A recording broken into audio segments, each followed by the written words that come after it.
Sir एक बात बताओ, हमने आपसे जब भी कोई सवाल पूछा तो बिना एक्स वाई जेड के नहीं बताया, और मुझे एक्स वाई बिल्कुल समझ में नहीं आती है, क्योंकि मैं जहाँ भी कोचिंग पढ़े और या पढ़ रहे हैं वहाँ सर एकदम मतलब सिर्फ डिवाइडेशन और इंटू और ये मतलब ऐसे ही सवाल लगाते हैं, बिल्कुल एक्स का प्रयोग ही नहीं करते हैं, और जैसे आप बताते हो वही पूछना हम बंद कर देते हैं, क्यों समझ में नहीं आता है। अभी भी वक्त है, मैथ से पीछे हो जाओ।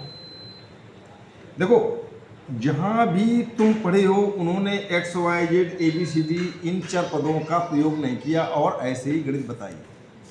हम ये तो नहीं कहेंगे कि उनको गणित आती नहीं है, लेकिन उन्होंने आपको सही से गाइड नहीं किया है, उन्होंने कष्टवान बनाए हैं। उन्हें मालूम है कि लड़कियों को ये चीज़ें समझ में नहीं आती हैं, इसलिए उन्होंने उनके ही मन का सब कुछ बताया, जबकि X Y Z A B C D चार पदों के बिना गणित बिल्कुल अधूरी है। हमारा कोई उद्देश्य ये नहीं है कि हमारे यूट्यूब में बड़े फॉलोअर बन जाए, फेसबुक में बड़े फॉलोअर बन जाए। हमने हमेशा ईमानदारी से पढ़ाया है, ईमानदारी सिखाया है। बस थोड़ा ध्यान दो, अगर गणित पढ़ना है तो समझो जो हम बता रहे हैं, इसके बाद फिर बताना कि क्या सरल लगा।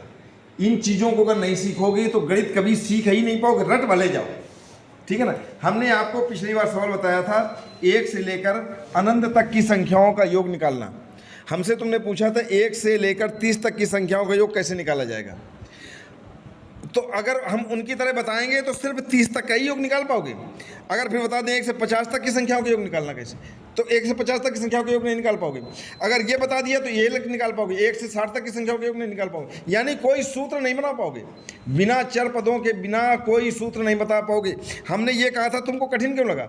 हमने ये कहा था जहाँ 1 से जहाँ तक की संख्याओं का योग निकालना हो, अंतिम संख्या